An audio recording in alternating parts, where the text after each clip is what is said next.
Landsberg went up there first Went where? to Las Vegas. This atom bomb was at what they call Frenchman Flats, which is a piece of desert about 30, 40 miles away from out of Las Vegas, and looked the whole thing over. Now, this test was not for TV. The test was for the big shot military men in Washington, D.C. They were to receive this thing by television. They had, I say, a couple hundred people there and a lot of vehicles at where we all sat. They were so arranged that in case anything went wrong, they could evacuate very quickly. You forget the equipment, forget everything. Get out of there. We were given a spot. I had a telephoto lens this long. How far away were you? About 3-4 miles. Well, quite a ways. The atom bomb, you never saw it. It was in a tower, big steel tower, covered by a big piece of canvas. You never saw the bomb prior to it being ignited. Yeah, Right. You never saw it even ignite. You saw what happened when it was ignited. You never saw the bomb. Okay, let's take a step back for a second. So these high-ranking officials of the government or of the army were testing this atomic bomb in Nevada. Right. Right. I just want to get a scene. How did Klaus Landsberg become involved? All we knew is one day he said, "We're going to Las Vegas and going to shoot a test of a firing of the atomic bomb." That's when we got it. What did you think of that? I thought, "Ooh, that just should be quite a story." But how even in '52, how could you get the signal all the way back to KTLA? Leave it to Landsberg. He's an engineer. I mean, a heck of an engineer. He got the signal back. Again, he had some of these little transmitters and chicken wire dishes set up in the mountain peaks, Mount Charleston, and I don't know, 2, 3 other mountains. And they got the signal back to Southern California. Why not use a telephone company? They couldn't get a signal. There was no such thing in those days as signals go from city to signal. Now, eventually the telephone companies, got it, and you can have it now, but you couldn't then. So how much prep time did you have? Oh, he had a couple of months from when we first heard about it. Now, But see, a couple of months. But so he used those couple of months to set up the relays. the relays from Frenchman Flats to Mount Charleston to different mountains that all the way to L.A. And he got a picture back, just like he did on the earthquake. Were you involved in that prep work? No. So when he first told you about it, it was still a couple months away? Yeah. And was this publicized? No. Why not? The military forces didn't want any publicity at all.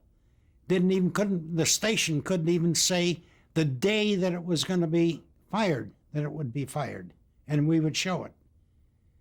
It will just break into whatever program happens to be on the air at the particular moment they're going to fire it. So it was secret. Oh, a very big secret, not a small one. So did you have a meeting at one point where Landsberg described how secretive this is? No. How did you know? Why couldn't you go and tell anyone about this? Well, you could, but nobody did. The day that it was supposed to be blown up, there was a food show on the air, the first food show that was ever televised. Corliss Guy from Helm's Bakery. She had a weekly show. She was on the air. And right in the middle of the show, they just broke in and made the announcement, and I think it was Stan Chambers or somebody, we're going to show something that's never been seen before, very, very secretive. The explosion went atom bomb. And atom bomb, what is that? Nobody ever heard.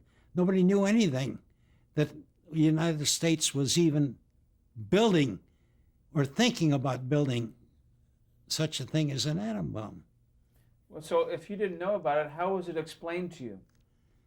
I don't know. Landsberg had connections that I cannot tell you. And he was able to get information and things and get them to agree to broadcast certain things that I wonder to today, where did this man get that influence? And how did he find out about these things? Let's go specifically to the day that the bomb was going to be was going to go off. How did they? What precautions did they take in order to safeguard you and the crew? Well, we were where all of the military was sitting with all of their vehicles. Each vehicle was parked in such a way that one wouldn't block somebody else from getting out. And the bleachers were so set up for the military. They could get out in a hurry to the vehicles and get out, and we were to just jump in a vehicle that was left on the side for us. We had 2 cameras. Okay. Besides that, what other precautions did you take? I mean, were you concerned about the cameras? The camera was the least concerned, even the Landsberg.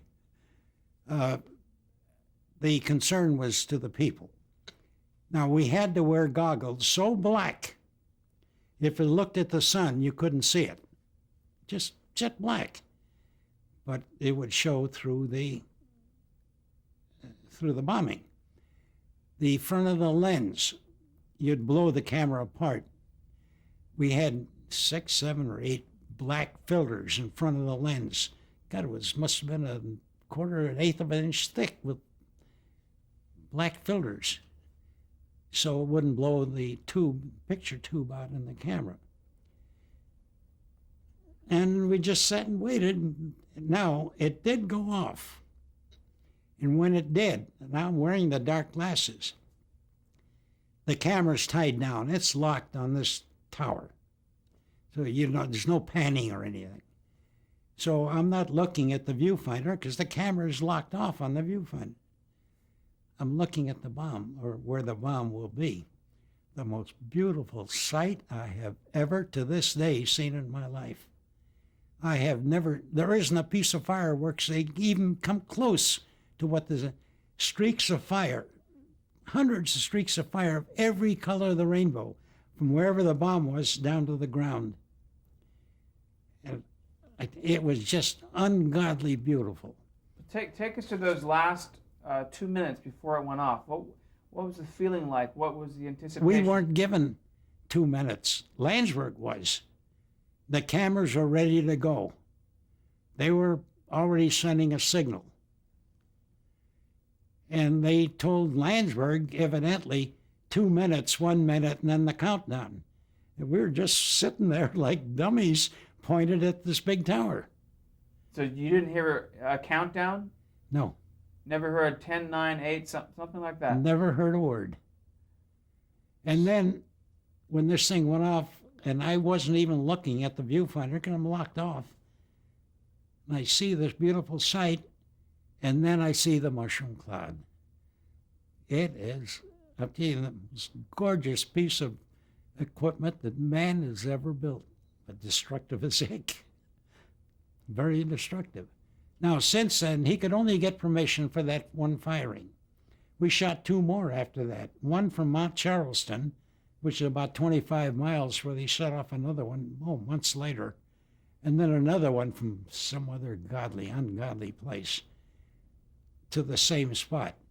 Now, at the Mount Charleston, at the time we shot from Mount Charleston, Stan Chambers was around the actual place.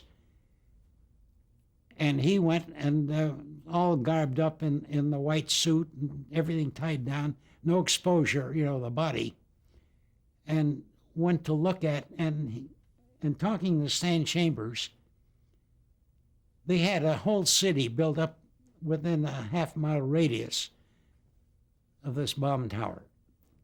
Cars, tanks, military equipment, little houses, shacks, no rooms in them. Just.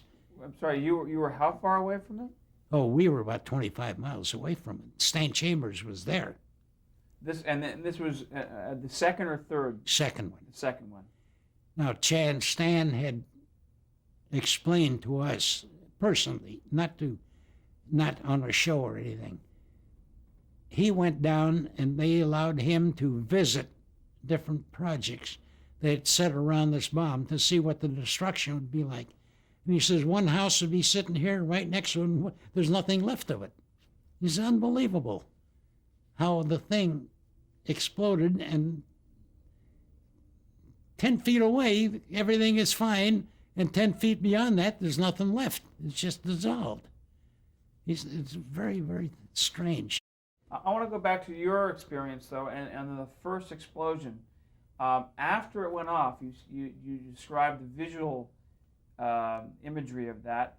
Did you hear the explosion at one point? Oh, yeah, you heard. And did you feel impact? Yeah. About, maybe 30 seconds later, after you heard the impact, you felt a rush of wind. Was it strong? Fairly strong. But it was evidently safe wind because evacuation orders had not been ordered to the military, let alone to us. But prior to the explosion, did they explain what radiation was or any of those precautions? Not to me as a crew member. I imagine it was explained to the military and to the people that set off the explosion, but not to, I'm just a little peon there with a camera.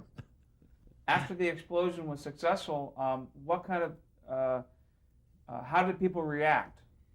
Oh, there was a lot of murmuring going on. The exact answers to, what they were talking about, you couldn't, because by that point, we were already disassembling the equipment and packing it in the truck, and we were pretty busy because for crew, we didn't take a full crew. We took as few members as possible because of the possible harm.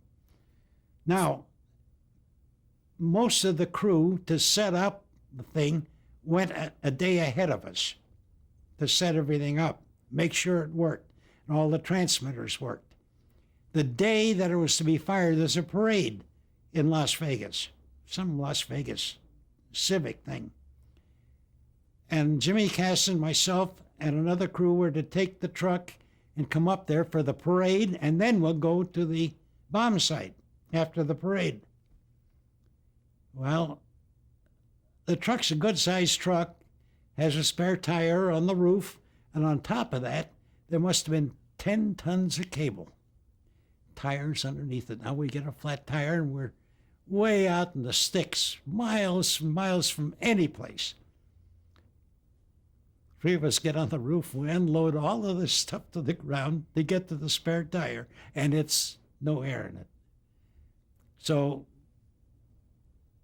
one of the crew says, I'll see if we can bum a ride back to, I don't know, some little town near there, Baker or somewhere, and get the tire fixed and pumped up. And he's gone about 2 hours. Comes back and they couldn't fix the tire. They didn't have the right tools, the big truck tire. So anyway, in the meantime, Landsberg, where in the hell's the truck and my camera crew? We're out in the desert. And then now they send the sheriffs out with helicopters and squad cars looking for us, which we heard about later. We never did find anybody.